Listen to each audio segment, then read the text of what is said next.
gang, salut les cavaliers. Une petite vidéo d'explication, qu'est-ce qu'on devient après une fois décédé.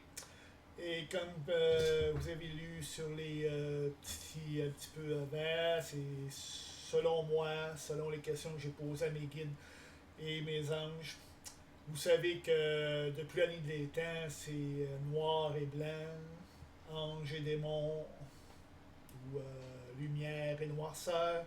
Puis ça vaut aujourd'hui, c'est encore le cas.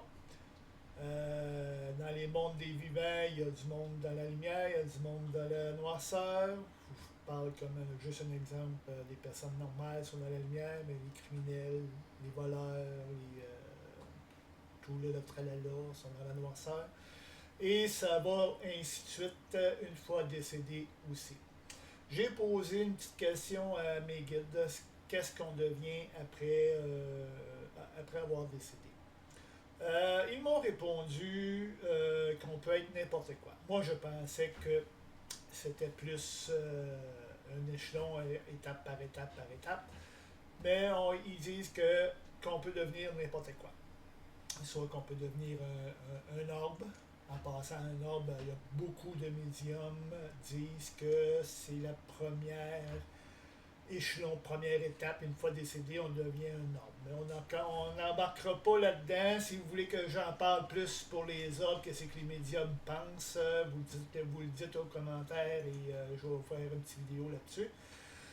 Puis, continuer mon histoire, on peut être un orbe, on peut être un fantôme ou un spectre.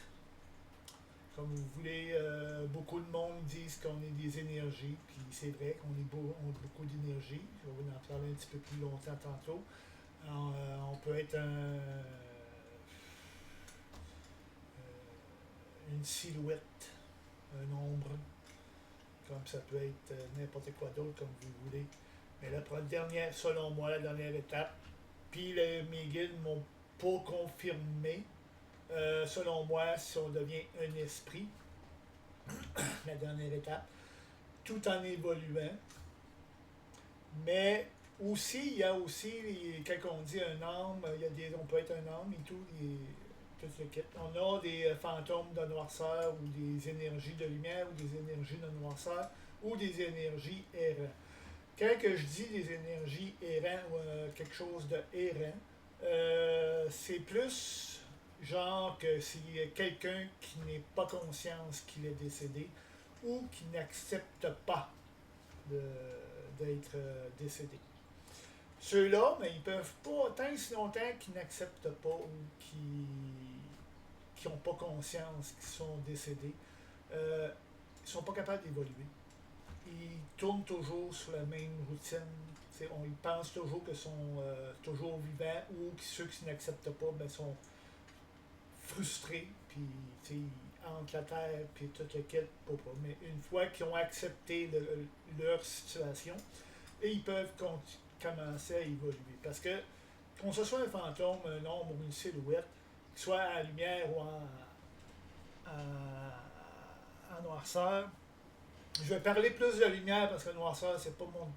Oui, je traverse l'ombre pour aller les chasser, mais je travaille plus avec la lumière. Ils vont évoluer jusqu'à étape par étape.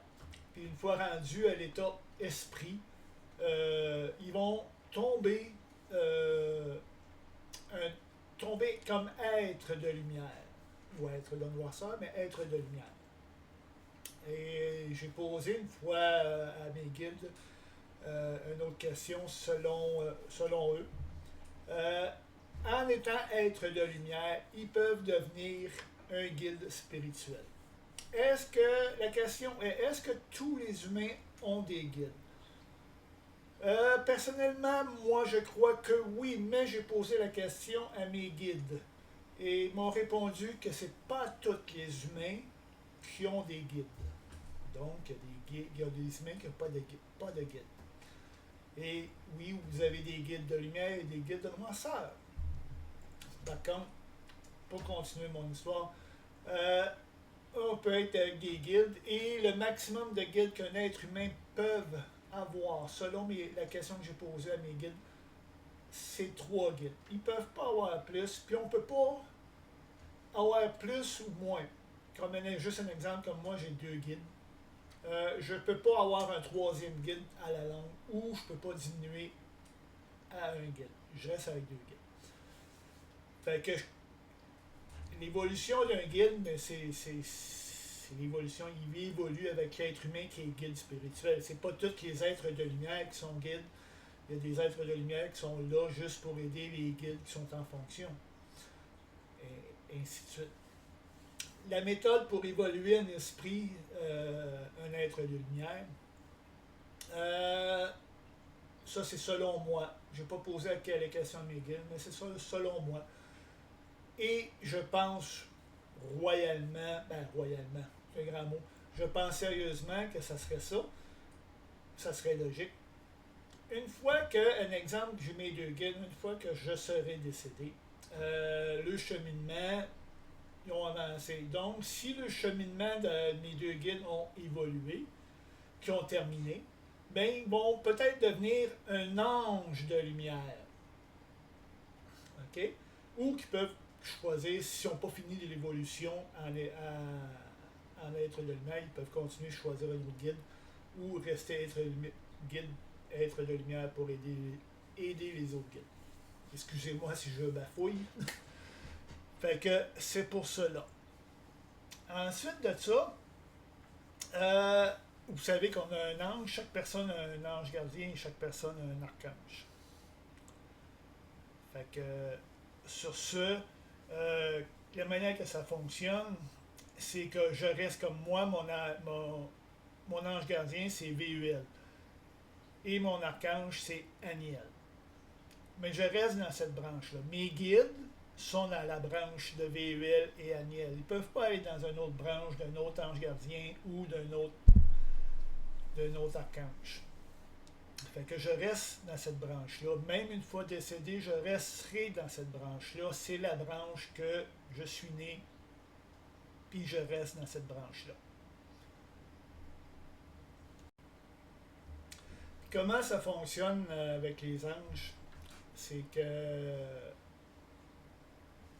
je fais appel aux anges gardiens ou à mon archange. Mais je ne peux pas passer par-dessus eux. Par exemple, si je veux appeler un exemple l'archange Michael ou l'archange Mégatron pour venir m'aider, je ne peux pas. Beaucoup pensent que oui, mais selon la Bible, selon ce que j'ai reçu comme information et lu un peu à droite et à gauche, je ne peux pas. Je dois absolument passer par mon archange pour appeler d'autres archanges. Je dois passer par mon ange gardien pour appeler d'autres anges gardiens. Et puis je passe et tout par mes guides pour appeler d'autres êtres lumière pour venir m'aider. C'est eux autres qui vont décider qui appeler et qui demander. Ainsi, même pour mon ange gardien et mon archange. Je reste fidèle à eux. Pas les obéis, mais je communique, je travaille avec eux. Si j'ai besoin de protection, je peux demander à mon ange gardien d'appeler des anges de protection pour venir m'aider à purifier la maison, l'endroit où ce que je suis. Même affaire pour mon archange. Mon archange, c'est plus, dernier recours, c'est vraiment la grosse cavalerie, là. Disons, prêtez-moi le jeu de mots. C'est la raison pourquoi que je travaille avec mes anges. Ça fait 5 ans que je travaille avec mes anges. Et j'aime beaucoup le feeling que j'ai.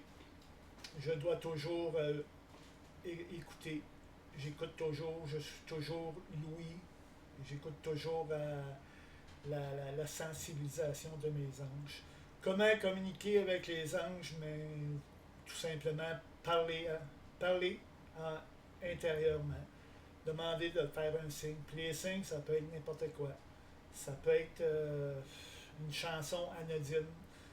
Ça peut être un moment dans votre vie, dans votre journée anodine que, oups, c'est ça que j'ai demandé, ça va faire un flashback dans votre tête.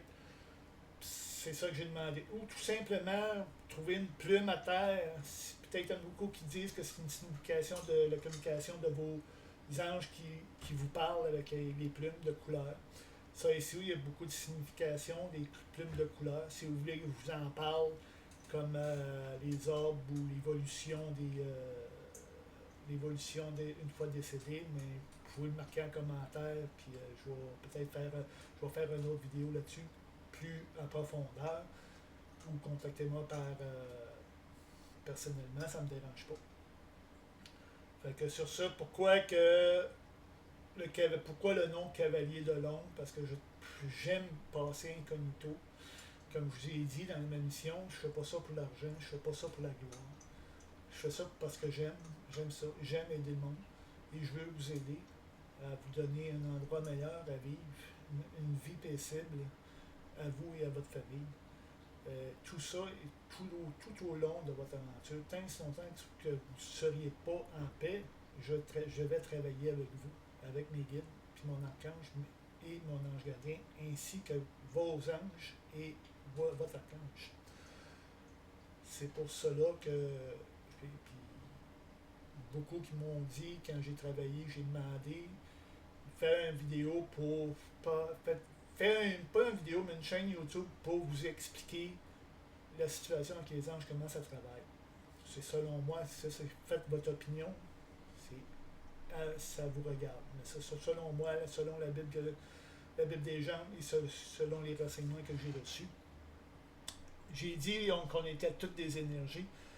Oui, je travaille avec les énergies des chakras.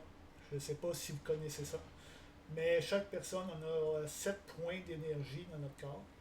Et il faut que cette énergie-là soit alignée.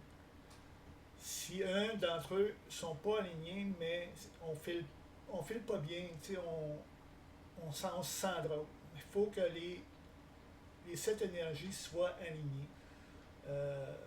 Moi, je travaille à tous les jours sur mes énergies, mes chakras, je les aligne toujours à tous les jours. Du moins, j'essaye. Je suis un être humain après tout.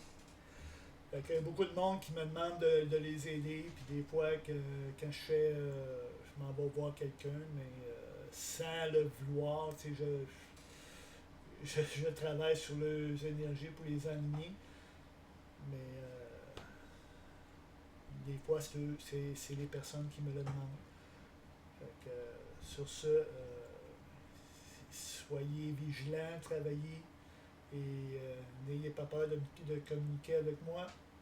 Je suis là pour vous aider. Tout humble conscience. Fait que, merci de m'avoir écouté. Sur ce, les cavaliers, faites du bruit.